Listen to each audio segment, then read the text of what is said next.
Good morning, students. Welcome to PNMRC e-learning classes. Students, today we are going to start the part 3 of chapter number 14, Chemical Effects of Electric Current. This is the last part of this chapter. Today we will start our video with the topic Applications of the Chemical Effect of Electric Current. The chemical effect of electric current is used in industries. Industries में chemical effect of electric current का इस्तेमाल किया जाता है. किस तरह से? Electroplating metals, purification of metals, metals को प्योरीफाई करने के लिए, मेटल्स को इलेक्ट्रोप्लेट करने के लिए, producing a certain metals from the ores, ores में से एक सर्टेन मेटल्स को एक्सट्रैक्ट करने के लिए, production of chemical compounds, decomposition of chemical compounds. Now first we will discuss what is electroplating. Electroplating is the process of depositing a layer of a desired metal on another metal by means of electricity is called electroplating. Electroplating एक ऐसा process है जिसके अंदर हम एक desired metal को दूसरे metal के ऊपर डिपॉजिट कर सकते हैं. एग्जाम्पल के तौर पे समझा रही हूँ कि अगर मुझे कॉपर, किसी ऑब्जेक्ट के ऊपर कॉपर की इलेक्ट्रोप्लेटिंग करनी है तो मुझे क्या करना पड़ेगा? पहले एक बीकर लेना पड़ेगा, उसमें एसिडिफाइड कॉपर सल्फेट सॉल्यूशन लेना पड़ेगा, और मुझे जिसके ऊपर इलेक्ट्रोप्लेटिंग करनी है उसको मुझे किस टर्मिनल से जोड़ना पड़ेगा? बैटरी के नेगेटिव टर्मिनल से. और एक कॉपर स्ट्रिप को मुझे उस कॉपर सल्फेट सॉल्यूशन के अंदर लटकाना पड़ेगा, और उस कॉपर स्ट्रिप को जोड़ना पड़ेगा मुझे बैटरी के पॉजिटिव टर्मिनल से.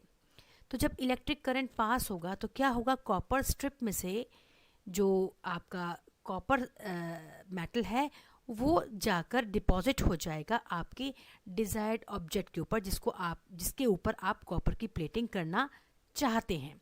फिर से एक बार समझा रही हूँ कि सपोज़ मुझे, जिसे फिगर में दिखा रखा है, कि एक स्पून के ऊपर मुझे कॉपर डिपॉजिट करना है. स्पून जो है वो किसकी बनी हुई है? एक मेटालिक स्पून है जो सपोज़ करो आयरन की बनी हुई है, और मुझे अब उसके ऊपर इलेक्ट्रोप्लेटिंग करनी है कॉपर की. तो मैं क्या करूँगी? एक सॉल्यूशन लूँगी एक बीकर के अंदर. वो किसका सॉल्यूशन होगा? कॉपर सल्फेट का सॉल्यूशन होगा. और क्या करूँगी? मैं एक कॉपर स्ट्रिप लटकाऊँगी. ठीक है, कॉपर स्ट्रिप जो है वो अटैच्ड होगी बैटरी के पॉजिटिव टर्मिनल से, और जो स्पून है जिसके ऊपर मुझे इलेक्ट्रोप्लेटिंग करनी है वो मैं किससे उसको कनेक्ट करूँगी? बैटरी के नेगेटिव टर्मिनल से. अब जब मैं उसके अंदर सॉल्यूशन के अंदर इलेक्ट्रिसिटी पास करूँगी तो क्या देखूँगी मैं कि इलेक्ट्रिसिटी पास करने के बाद जो कॉपर स्ट्रिप में से कॉपर है वो वहाँ से निकलकर और धीरे धीरे धीरे वो कहाँ जमा हो जाएगा? आपके स्पून के ऊपर जमा हो जाएगा, जिसको मुझे इलेक्ट्रोप्लेट करनी है कॉपर से. तो इस तरह से ये प्रोसेस होता है electroplating. Now what is the purpose of electroplating? The purpose of electroplating is to protect the metal object from corrosion or to make the metal object look more attractive. उसका purpose main यही होता है electroplating का कि suppose मुझे spoon के ऊपर या किसी भी मेटल के ऊपर इलेक्ट्रोप्लेटिंग करनी है, तो मैं तो या तो पहले बात चाहूँगी कि मेरा ऑब्जेक्ट जो है वो खूबसूरत लगने लगे. अगर मान लीजिए मैंने क्या नाम स्पून के ऊपर गोल्ड की प्लेटिंग करवाई तो मेरी स्पून जो है जो मेटल की है वो गोल्ड की बन जाएगी. उसके ऊपर इलेक्ट्रोप्लेटिंग हो जाएगी, एक कवरिंग लेयर आ जाएगी गोल्ड की, तो मोर अट्रैक्टिव बन जाएगा. और साथ में दूसरे फ़ायदा ये भी होगा कि कोरोजन से, जंग जो लगता है, जो रस्ट होता है, उससे भी मेरी जो है कोई भी ऑब्जेक्ट बच जाएगा. For example bathroom taps made from iron और steel are electroplated with chromium metal to prevent their corrosion. जैसे कि बाथरूम टैप्स वगैरह जो होते हैं वो किसके बने होते हैं? आयरन के बने होते हैं, पर उसके ऊपर एक लेयर होती है, एक कवरिंग होती है, इलेक्ट्रोप्लेटेड लेयर होती है. वो किसकी होती है? क्रोमियम की. क्रोमियम क्या है? देखने में भी बहुत सुंदर लगता है और साथ साथ में वो चमकता भी काफ़ी है. कोरोजन से भी बच जाता है मेटल टैप, और जो है वो देखने में भी सुंदर लगने लग जाता है. And at the same time chromium plating gives shining appearance to the bathroom tap, due to which they look more attractive. The metal objects are usually electroplated with chromium, tin, nickel, silver, gold और copper metal. ज़्यादातर जो metal के object होते हैं उनमें किसकी electroplating होती है? क्रोमियम की होती है, टिन की होती है, निकल की, सिल्वर की, गोल्ड की या कॉपर मेटल की इलेक्ट्रोप्लेटिंग होती है. Now student, these are very important points, you must understand them carefully. The following points should be keep in mind while electroplating. Electroplating करते समय आपको कुछ points हैं जो अपने दिमाग में रखने होंगे. वो क्या है? The metal object on which electroplating is to be done is made the negative electrode, cathode. सबसे इम्पॉर्टेंट है जिसके ऊपर इलेक्ट्रोप्लेटिंग करनी है, जैसे स्पून के ऊपर अगर हमें इलेक्ट्रोप्लेटिंग कॉपर की करनी है तो स्पून को हमको नेगेटिव टर्मिनल, बैटरी के नेगेटिव टर्मिनल से जोड़ना होगा. नेगेटिव टर्मिनल का मतलब होता है cathode.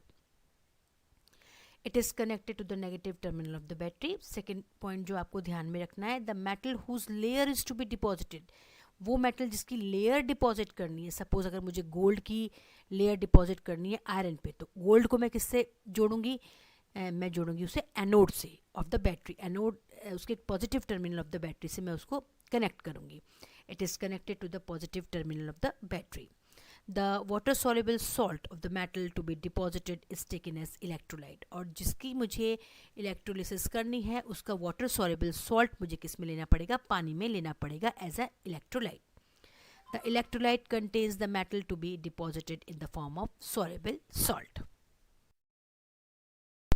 We will now describe the process of electroplating by taking the example of copper plating. We will electroplate a key made of iron metal and with a thin layer of copper metal. मैं आप इसको और अच्छी तरह समझाने के लिए मैं क्या करूँगी, एक की लूँगी और उसकी मतलब चाबी, उसके ऊपर इलेक्ट्रोप्लेट की किसकी बनी हुई है? की बनी हुई है आपकी आयरन की, और उसके ऊपर इलेक्ट्रोप्लेटिंग करूँगी कॉपर की. तो अब मैं क्या करूँगी, the iron object is made negative electrode. जिसके ऊपर मुझे इलेक्ट्रोप्लेटिंग करनी है, यहाँ पर वो की है, तो मैं उसे किससे जोड़ूंगी? किस टर्मिनल से जोड़ूंगी? बैटरी के negative terminals, that is cathode. This means that the iron object is connected to the negative terminal of the battery. अब मुझे उस की के ऊपर किसकी इलेक्ट्रोप्लेटिंग करनी है? कॉपर की. तो मैं कॉपर प्लेट को किससे जोड़ूंगी? The copper plate is made positive electrode, anode. This means that the copper plate is connected to the positive terminal of the battery. Copper plate को मैं किससे जोड़ूंगी? To the positive terminal of the battery.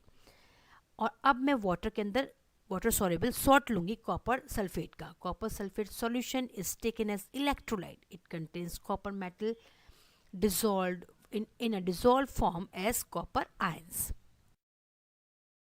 इस slide के अंदर activity के द्वारा show किया गया है कि electroplating of copper metal.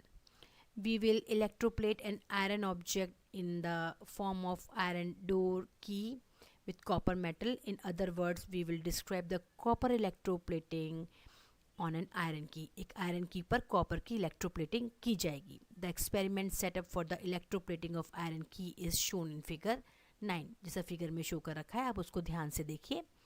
Take 250 ml of take 250 ml of distilled water in a clean beaker. 250 ml water आप एक बीकर के अंदर डिस्टिल वाटर ले लीजिए. Dissolve 2 teaspoon of copper sulphate in it. उसके अंदर पानी के अंदर क्या मिक्स कर दीजिए? कॉपर सल्फेट मिक्स कर दीजिए. This will give us a blue coloured copper sulphate solution. अब पानी का कलर कैसा हो जाएगा? ब्लू कलर का हो जाएगा. Add a few drop of dilute sulfuric acid to copper sulfate solution to make it more conducting. अब मैं उसके अंदर पानी के अंदर पहले मैंने कॉपर सल्फेट डाला 2 टीस्पून. अब उसके अंदर थोड़ा सा मैं एसिड भी मिक्स कर दूंगी. वो क्यों करूँगी मिक्स? जिससे कि मेरा पानी जो है वो मोर कंडक्टिंग हो जाए, मतलब इलेक्ट्रिक करंट उसमें से आसानी से पास होने लगे. Take a copper plate of about 10 centimeter into 4 centimeter size and a door key made up of iron. अब मैं दो चीज़ें और लूँगी. एक तो लूँगी मैं एक कॉपर प्लेट जिसका साइज़ दे रखा है 10 सेंटीमीटर इंटू 4 सेंटीमीटर साइज़ का, और एक डोर की लूँगी. Clean the surface of copper plate and iron key by rubbing with sandpaper. और मैं दोनों की सरफेस को अच्छी तरह से साफ़ कर लूँगी जिससे कि जो आयन से वो आराम से मूव कर सके. तो मैंने कॉपर प्लेट को भी आसानी से सैंड पेपर से साफ़ कर लिया और मैंने की को भी आराम से सैंड पेपर से साफ़ कर लिया. Then wash them with water and dry them. दोनों को पानी से भी धो लिया और फिर मैंने उनको सुखा भी दिया. Immerse the cleaned copper plate in a copper sulphate solution in a beaker. अब मैंने क्या किया? जो क्लीन किया हुआ मेरा कॉपर प्लेट थी उसे मैंने कॉपर सल्फेट सॉल्यूशन के अंदर लटका दिया. Connect the copper plate to the positive terminal of the battery. Important बात क्या है, कॉपर प्लेट को मैं किससे जोड़ूंगी, मैं जोड़ूंगी positive terminal of the battery with a switch as shown in the figure 9। This copper plate becomes the positive electrode. अब ये क्या क्या बन गई, कॉपर प्लेट क्या बन गई, पॉजिटिव इलेक्ट्रोड बन गई, क्योंकि वो पॉजिटिव टर्मिनल से जुड़ी हुई है बैटरी के, इट मीन्स एनोड से। इमर्स द क्लीन्ड आयरन की also in copper sulphate solution at a small distance from copper plate. मैं अब अपनी की को भी कॉपर सल्फेट सॉल्यूशन के अंदर लटका दूंगी, थोड़े डिस्टेंस पे, कॉपर प्लेट से थोड़े डिस्टेंस पे। Connect the negative terminal of the battery to the iron key. Important बात है कि मैं आयरन की को किससे कनेक्ट करूंगी, to the negative terminal of the battery. This iron key becomes the negative electrode, it means cathode. अब ये आयरन की क्या बन गई, कैथोड बन गई, नेगेटिव टर्मिनल बन गई बैटरी का। Switch on the electric current by closing the switch. अब मैंने क्या किया, स्विच कर दिया ऑन। अब पूरे के पूरे सर्किट के अंदर क्या फ्लो होने लगा, करंट फ्लो होने लगा। Allow the current to pass for about 15 minutes. 15 minute तक मैं उस पूरे क्लोज सर्किट के अंदर करंट को पास होने दूंगी। Now remove the copper plate and iron key from the copper sulphate solution and look at them. अब 15 मिनट बाद तब मैं कॉपर प्लेट की को बाहर निकालूंगी, और जो की को मैं बाहर निकालूंगी तो मैं क्या देखूंगी, we will find that copper plate has dissolved in a little and a key iron key has got a reddish layer of copper metal all over its surface. में क्या देखूंगी कि जो कॉपर प्लेट है वो थोड़ी पतली हो गई है, उसमें से कॉपर आयंस जो है वो निकल के, कॉपर मेटल जो निकल के वो कहाँ डिपॉजिट हो गए हैं, वो डिपॉजिट हो गए हैं की के ऊपर। और जो मेरी की है वो पहले जो आयरन की थी, अब उसके ऊपर एक लेयर आ गई है, रेडिश लेयर आ गई है। वो किसकी रेडिश लेयर है, कॉपर मेटल की। Thus the iron key has been electroplated with copper। तो मैं ये कह सकती हूँ कि जो मेरी आयरन की है वो इलेक्ट्रोप्लेटेड हो गई, किससे, किस मेटल से, कॉपर से। वो कहाँ से आया, कॉपर प्लेट से। That is the iron key has been copper plated. The copper sulphate solution remain unchanged. पर जो कॉपर सल्फेट सॉल्यूशन है वो ऐसे का ऐसा ही रहेगा। Now, what are the uses of electroplating? Electroplating is used in industries for coating metal object with a thin layer of desired metal। तो ये इंडस्ट्रीज़ के अंदर यूज़ होता है, जिसके अंदर हम क्या कर सकते हैं कि किसी की भी मेटल की इलेक्ट्रोप्लेटिंग करते हैं किसी दूसरे डिजायर्ड मेटल के ऊपर। Chromium has a shiny appearance and it does not corrode. ज़्यादातर किसका इस्तेमाल किया जाता है, क्रोमियम मेटल का। तो क्रोमियम जो होता है बहुत शाइनी होता है और कोरोड भी नहीं करता, जंग भी नहीं खाता। तो ज़्यादातर जो मेटल्स होते हैं जो कि कोरोड हो जाते हैं, जैसे कि आयरन, उनके ऊपर एक लेयर लगा दी, इलेक्ट्रोप्लेटिंग कर दी जाती है। किसकी, किस मेटल की, क्रोमियम की।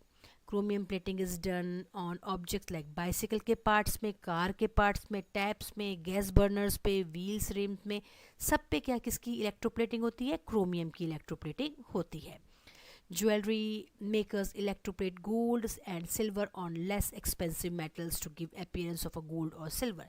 और ज्वेलरी मेकर्स क्या करते हैं, जो लेस एक्सपेंसिव मेटल्स होते हैं उनके ऊपर एक लेयर लगा देते हैं, किसकी, सिल्वर की या गोल्ड की। तो आपको वो ज्वेलरी कैसे लगने लग जाती है, जैसे कि वो सोने की बनी हुई हो, पर एक्चुअली में वो सोने की नहीं होती, अंदर कोई और मेटल होता है, सिर्फ उसके ऊपर लेयर किसकी होती है, गोल्ड की या सिल्वर की। Tin cans used for storing food are electroplated with tin over iron. जो टिन कैन जिसमें आप जो है जो आप फूड को स्टोर करने के लिए इस्तेमाल करते हैं, उसके ऊपर एक्चुअली में वो जो टिन्स होते हैं वो आयरन के बने होते हैं, पर उनके ऊपर कवरिंग केवल किसकी होती है, टिन की। Because tin is less reactive than iron and protect iron from corrosion. ऐसा इसलिए क्योंकि जो टिन होता है वो लेस रिएक्टिव होता है आयरन से, और जो है वो आयरन को कोरोजन से बचाता है। Iron objects are coated with zinc to protect it from corrosion. और आयरन ऑब्जेक्ट के ऊपर जिंक की भी कोटिंग होती है, किस लिए होती है, to protect it from corrosion. Now electroplating का जो इस्तेमाल होता है वो प्योरिफिकेशन ऑफ मेटल्स में भी किया जाता है। The chemical effect of electric current is used in the purification of impure metals. Chemical effect जो है इलेक्ट्रिक करंट का कहाँ इस्तेमाल किया जाता है, प्योरिफिकेशन ऑफ इम्प्योर मेटल्स को साफ करने में।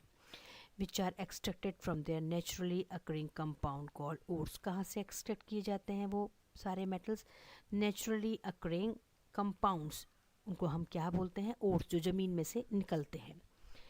इन the purification of an impure metal by using chemical effect of current. हम इनको कैसे साफ़ करते हैं, उनको प्योरीफाई कैसे करते हैं हम केमिकल इफेक्ट ऑफ करंट का इस्तेमाल करके, इट मीन्स इलेक्ट्रोप्लेटिंग करके।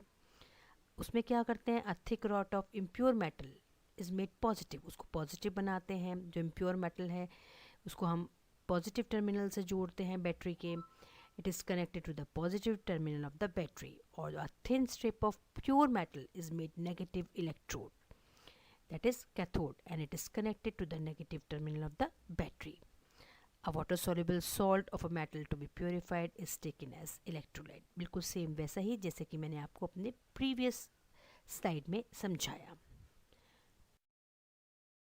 So student, this is the end of today's video and the end of this chapter. We will meet again in our next video with the next chapter. Up till then, goodbye and thank you.